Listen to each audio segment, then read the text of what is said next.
បាទជំរាបសួរពុកម៉ែបងប្អូនអរគ្នានេះគឺជាសកម្មភាពការដែលខ្ញុំបានទៅអាំងមាន់ហូបនៅខាងភូមិទូធាតុពុកម៉ែបងប្អូនអរគ្នាឥឡូវនេះគឺបងមករាគាត់ចាប់ផ្ដើមកាប់ដីហើយដើម្បីធ្វើជាកលុកដើម្បីយើងធ្វើការបង្កាត់ភ្លើង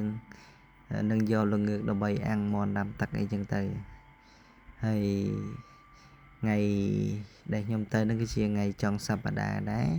សម្រាប់ពីការងារក៏នាំគ្នាទៅលេងអញ្ចឹងណាហើយក៏នាំគ្នាអាំងមាន់អាំងអីហូបជុំគ្នាទីទួយទៅហើយថងនេះគឺខ្ញុំចូលមកសំដែងបន្តិចបងប្អូនអរគ្នាការដាក់អុសអីឲ្យទឹកពុះអញ្ចឹងណាឥឡូវយើងធ្វើការបោចមាន់យើងមកនេះបោចមាន់ធ្វើការជ្រលក់មាន់សិនជ្រលក់មាន់ហើយចាំធ្វើការបោចបងប្អូនចាប់ផ្ដើមបោចមាន់ឲ្យស្អាតចឹងទៅបន្ទាប់ពីនឹងមកយើងធ្វើការទៅចុះទៅលាងសម្អាតសាឡាត់និងបន្លែយើងផ្សេងដើម្បីធ្លាប់ជាមួយសាច់មាន់យើងហូបចឹងណាគឺថាទឹកនៅខែដែលខ្ញុំទៅហ្នឹងគឺថាថ្លាស្អាតមែនទែនពុកម៉ែបងប្អូនអរគ្នាគឺគួរឲ្យចង់មុជលេងណាតែតោះធម្មយ៉ាងដែលថាអត់ចេះហាទឹកនៅពេលអញ្ចឹងមិនហ៊ានចូលមុជខ្លាចលងទឹកនេះគឺជាគ្រឿងផ្សំផ្សេងដែលយើងត្រូវលាយជាមួយមាន់និងអីផ្សេងដើម្បីដាក់អាំងណាលើធ្វើការកាត់សម្អាតដៃជើងមាន់ឲ្យស្អាតហើយធ្វើការលាយគ្រឿងពុកម៉ែបងប្អូនអរគ្នាគឺថាមាន់នេះគឺមាន់ស្រែថារសជាតិអែមមែនទែនហើយខ្ញុំដើររកទិញជាមួយបងមករានេះគឺថាពេញផ្សារកំពង់ស្ដីអស់ហើយ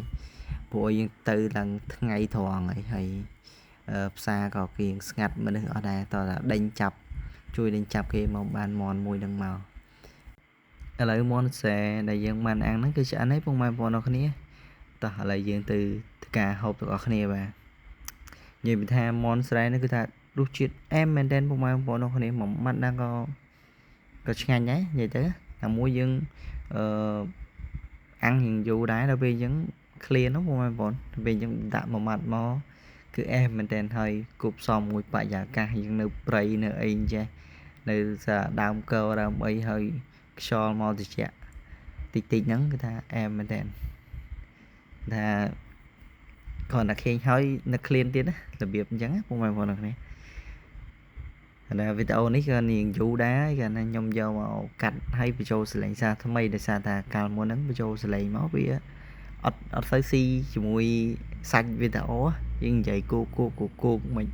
ណាមួយខ្ញុំបញ្ចូលសលេងដំបូងហើយក៏អត់បានក្បោះក្បាយអញ្ចឹងណាពុកម៉ែបងប្អូនគ្នាឥឡូវវីដេអូរបស់ខ្ញុំគឺមានតែប៉ុណ្្នឹងទេពុកម៉ែបងប្អូនគ្នាកុំភ្លេចជួយចុច follow នៅ page របស់ខ្ញុំម្នាក់មួយផងដើម្បីទទួលបាននៅវីដេអូផ្សេងទៀតដែលខ្ញុំផុសសារក្រោយគឺបានចែករំលែកទៅដល់ពុកម៉ែបងប្អូនគ្នាបាទអរគុណជួបគ្នានៅវីដេអូក្រោយ